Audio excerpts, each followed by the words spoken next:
Malam itu udara terasa lebih sejuk dari biasanya. Angin yang berhembus melalui celah-celah jendela kayu membuat suasana semakin hening. Namun di dalam kamar sederhana itu, seorang pemuda tengah duduk termenung di atas sajadahnya. Abbad bin Suhail, penghafal Al-Quran berusia 29 tahun, matanya terpejam.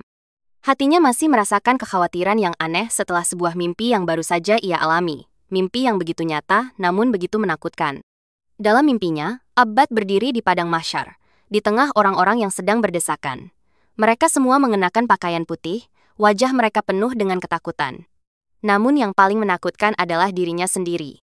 Abbad berdiri di sana, namun bukan dengan wajah yang biasa ia lihat. Wajahnya terbalik.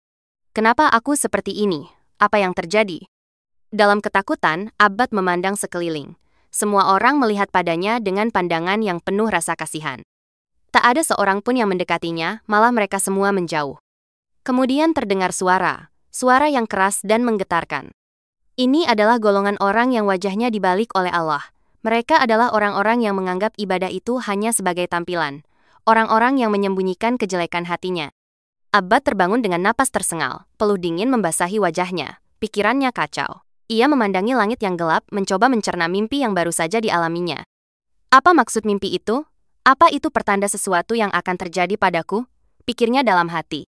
Pagi itu, setelah salat subuh, Abbad memutuskan untuk mendatangi Syekh Isa, seorang ulama yang sudah lanjut usia dan dikenal sebagai seorang ahli dalam tafsir dan hadis-hadis tentang akhir zaman.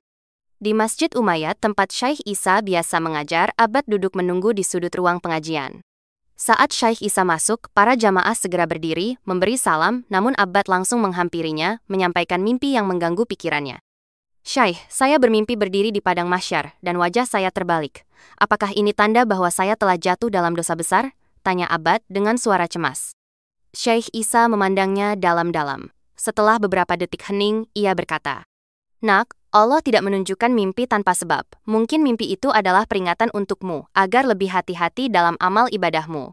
Hati-hati, karena ada golongan manusia yang wajahnya dibalik oleh Allah di akhirat kelak." Abbad merasa tubuhnya gemetar. Apa yang dimaksud Syekh Isa dengan golongan orang yang dibalik wajahnya? Di benaknya, ia mencoba mengingat-ingat semua amal ibadahnya. Apakah selama ini aku hanya menjalankan ibadah untuk pujian orang? Apakah aku hanya tampil baik di depan orang-orang, tapi hatiku penuh dengan kesombongan? Syekh Isa melihat ketegangan di wajah Abbad dan berkata lagi, ada 5 golongan yang akan dibalik wajahnya oleh Allah di akhirat. Golongan ini nak adalah mereka yang menyembunyikan kekufuran, memperlihatkan ketulusan, tetapi sebenarnya hatinya jauh dari itu. Abbad terdiam. Lalu Syekh Isa melanjutkan. Golongan pertama adalah mereka yang menyombongkan diri dalam ibadah mereka. Mereka merasa lebih baik dari orang lain hanya karena amal mereka. Hati-hati nak, karena Allah tahu apa yang tersembunyi. Abbad tidak bisa tidur sepanjang malam itu. Pikirannya terus terfokus pada perkataan Syekh Isa. Ia menyadari bahwa selama ini ia merasa sangat bangga dengan dirinya sendiri menghafal Al-Quran, mendalami ilmu agama. Namun pernahkah ia benar-benar menjalankannya dengan tulus karena Allah? Apakah ibadahku selama ini hanya untuk menunjukkan pada orang? Apakah aku sudah merasa cukup baik hanya karena aku terlihat rajin? Abbad merasakan ada yang salah dalam dirinya. Ia pun memutuskan untuk mulai memperbaiki niatnya. Namun ia tahu, perjalanan ini tidak akan mudah. Mimpi itu terus menghantui. Ia tak ingin menjadi bagian dari golongan orang yang dibalik wajahnya di akhirat. Matahari pagi menyinari kota Damaskus dengan hangat. Namun hati Abbad masih diselimuti mendung. Kata-kata Syekh Isa semalam terus bergema dalam pikirannya. Ada 5 golongan yang akan dibalik wajahnya oleh Allah di akhirat. Yang pertama, mereka yang menyombongkan ibadah. Hari itu, Abbad kembali menemui Syekh Isa. Ia butuh penjelasan lebih dalam. Hatinya belum tenang. Abbad duduk bersila di pelataran masjid. Para murid Syekh Isa tengah menyalin catatan dari pengajian subuh. Abbad menunggu hingga semua pulang, lalu ia menghampiri sang ulama dengan wajah penuh kegelisahan. Syekh, tolong ceritakan kepadaku tentang golongan yang kedua. Saya merasa mimpi itu bukan sekadar peringatan biasa.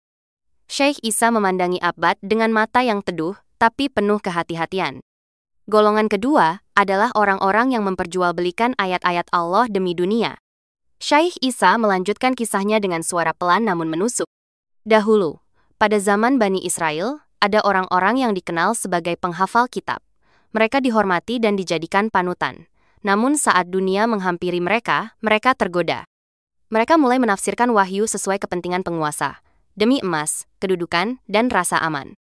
Mereka tahu kebenaran, tapi menyembunyikannya. Mereka tahu larangan, tapi membelokkan maknanya. Abbad menunduk. Hatinya seperti tertusuk. Syekh, apakah mereka semua tahu bahwa mereka sedang berdosa? Syekh Isa menjawab tegas. Mereka tahu, tapi hawa nafsu membuat mata hati mereka tertutup. Mereka memakai ayat suci untuk membenarkan kesalahan. Syekh Isa lalu menceritakan seorang lelaki di masanya, namanya Marwan Al-Kufi. Dahulu ia adalah penulis risalah dan kitab-kitab agama. Tapi saat penguasa kota menjadikannya juru bicara, Marwan mulai menyusun kata-kata indah yang menyesatkan. Ia berkata bahwa riba itu halal dalam kondisi tertentu.